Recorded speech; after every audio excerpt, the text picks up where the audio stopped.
Our doctors here always, the number one priority and concern is the patient's health, always.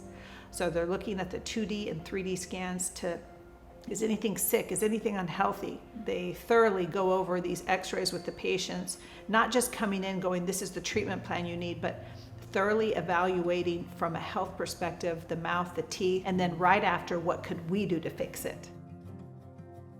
When we were discussing the possibility of getting permanent implants, he said, what is your biggest concern? What do you think is going to be the biggest problem here? And I said, I really think I'm going to have not enough bone to get these implants.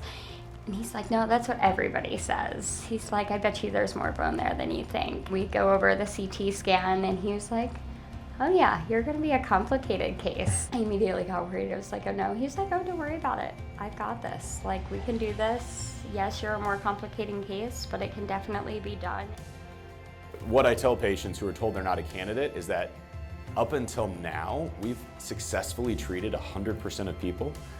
They all have full mouth implants in their mouth today, and we have a great track record with those really hard cases, and I really enjoy the challenge of doing them. It's really fun to help somebody who was told that they couldn't be helped.